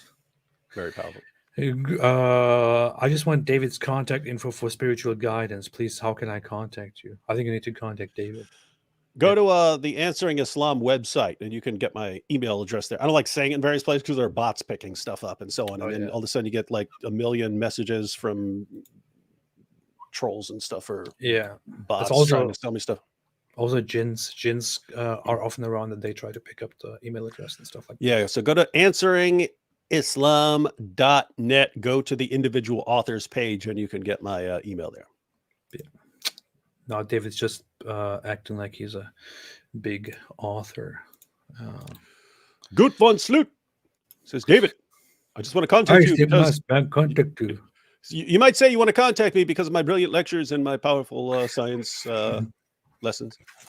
Shine Varman Zadigan with a beautiful symbol of the Zoroastrian sign of the spirit, which they actually adopted from ancient Mesopotamia, which is called Faravar. I even have a symbol of that somewhere here. I'm such a nerd right now. Said Zakir Naik is heavily influenced and inspired by Swiss writer Giorgio A. Tsoukalos. Isn't that the guy who Tsoukalos? Isn't that the guy with the from that aliens meme? He's kind of mad scientist looking, but yeah, he does UFO stuff. There's that meme where of him going like this, and it says aliens or something like that. Yeah, he has the cover on that, Ancient Aliens. He believes in that thing, I think, that he proposes that whole hypothesis of ancient aliens or something like that. That's funny. That is pretty good. Pretty good. Sarah Durst said, AP, you are so amazing.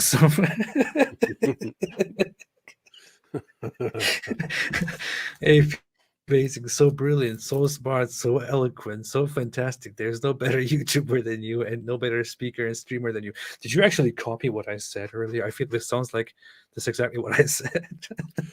What's funny is you can use that in a future video, or you can say, for instance, people say to me, AP, you're so amazing, so brilliant, so smart, so eloquent, so fantastic. There's no better YouTube than you.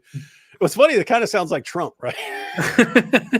People say to me, AP, you're so amazing, so brilliant, so smart, so eloquent, so fantastic. There's no better YouTuber than you, no better speaker, no better streamer. A tremendous speaker, frankly. That's frankly. I will take this super chat and use it as a reference in the future when I apply for a job. SG, how much percent of the chat room will become Muslim now? I would say 100%. I would say 100% of 80%. Shai Rahman said AP and David Wood, could you please explain the miracle in Sahih Muslim 2277? Is it going to be something dumb again? What do you say? This is like that last one, the leather strap.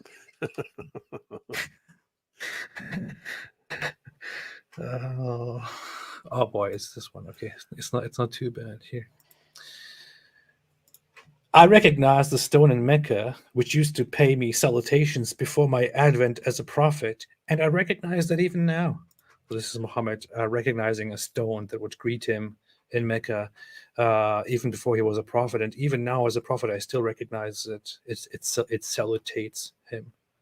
Wow, it salutes him. Mm-hmm. What do you think about this great miracle, David? Well, I mean, it does explain a lot of their beliefs about like the black stone and so on, that Muhammad just believed, a random rock could greet him when he walked by. Hey, Muhammad, what's up? Hey, what's up, Rod? Yo, hey, Muhammad, how's things going with that child bride? What? And he was like, hey, what's up, Dwayne? Stone. Yeah. Looks like someone was smoking a rock here. You know what I mean? Yeah. Man. This is funny. So this is just supporting evidence that there was probably something wrong with Muhammad, mentally speaking. That does look like what that is. I mean, imagine you take this and think, wow, look at this. The Prophet Muhammad sallallahu alaihi wasallam, there was a stone that would greet him. Even the stone was aware of the powerful prophethood of the Prophet Muhammad sallallahu alaihi wasallam.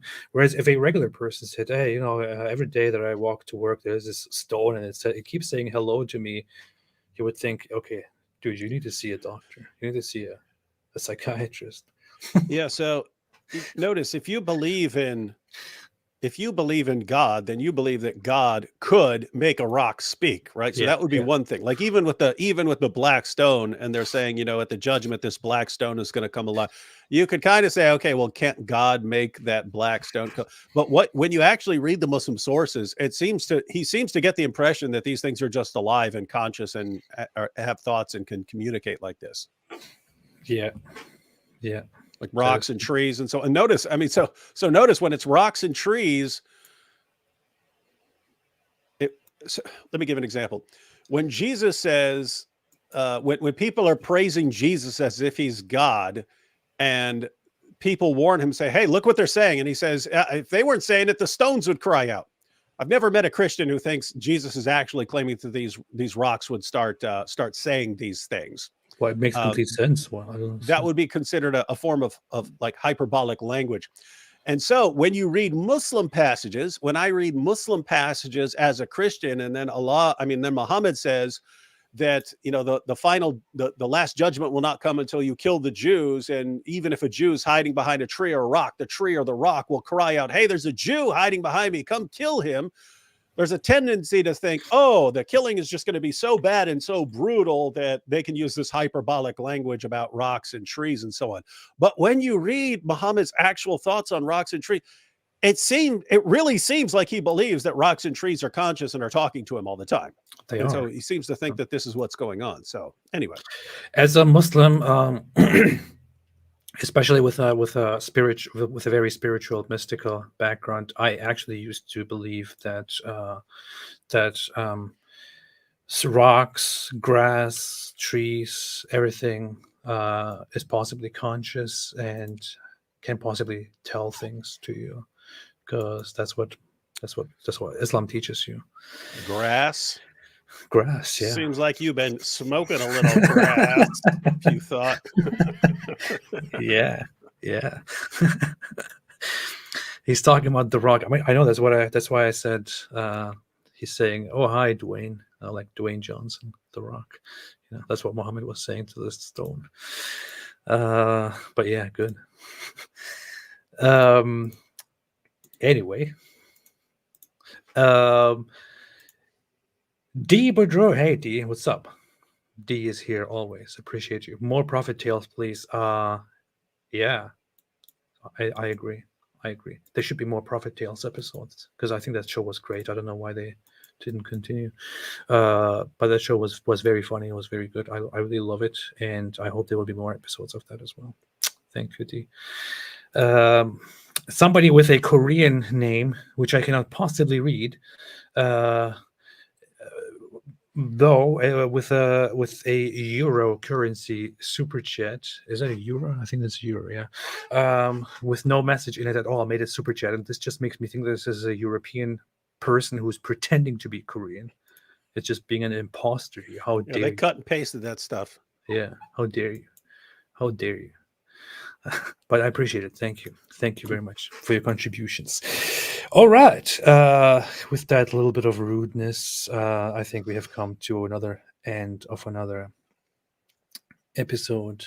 Powerful Unfortunately, powerful episode in which we have been convinced that the Quran is indeed ahead of science. And notice yet again, I mean, how many times have we done this? We actually open up our channels for dawah. Yeah. We say, hey, let's see the dawah, and we go through their videos that they praise as brilliant and awesome, and it turns out to be pretty bad and terrible. That is true. That is true. Zaid al-Hindawi said the Illuminati will prevail and all religions will be doomed. Absolutely. Absolutely, brother. Greetings to my friends over at the Illuminati, who have been doing a great job supporting this channel and helping me get where I am so far, who are giving me all kinds of support in these trying times as a YouTube creator. Thanks, Illuminati guys. Can you explain Surah Ibn Majah 4099? Ibn Majah 4099. I'm expecting a Farid video now about AP admits. And look at this video. Here in this video, Apostate Prophet admits that he's working for the Illuminati. I have been saying this the entire time. The hour will not begin until you fight the people with small eyes and white faces, as if their eyes are the pupils of locusts, and as if their faces are hammered shields. They will be wearing shoes of hair, using leather shields, and tying their horses to date palm trees. This is allegedly a hadith about Turks. That's what I thought. I wasn't sure about that, but I remembered I thought this was about Turks. Yeah, it is supposed to be about Turks. It sounds to me more like Mongols for some reason. Could be about anything. In my opinion, for the longest time, I thought that this hadith is completely made up, and that Muhammad actually never said any such thing. So this is one of those hadiths where it is talking about future encounters with different people, and there's just no reason for him to say it, and it's completely ambiguous. Can refer to anything.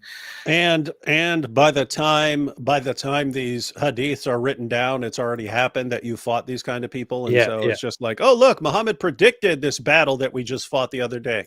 Yeah, exactly. That would be very convenient to say, but yeah, no, people say that that this is about Turks, and they used to have these faces. Their faces are hammered shields and stuff like that, and I don't look like that. I have to say the Muslim sources sound a bit racist the way they're pointing out all these features of people. To be fair, Turks at that time look nothing like Turks today. Turks at that time looked like Mongols today. They had they had the eyes and different structures and faces. The Turks today are just a result of mixing with Persians and Bull, your face looks like a hammered shield, and you've got your tiny little pupils. Like, wait, what did it say? pupils of locusts. Yeah, you got a pupil like a locust, man. That's true. Hey, locust pupil AP. I have small eyes. Let's put this on the screen here. I have small eyes here. The hour will not begin until you fight people with small eyes. So small eyes. Here, I have small eyes. That's confirmed. When I smile, my eyes almost completely disappear. Wide faces. Eyes are like the pupils of locusts. I have no idea what the pupils of locusts are like, but sounds. Oh, you know, just look in a mirror, buddy. Yeah.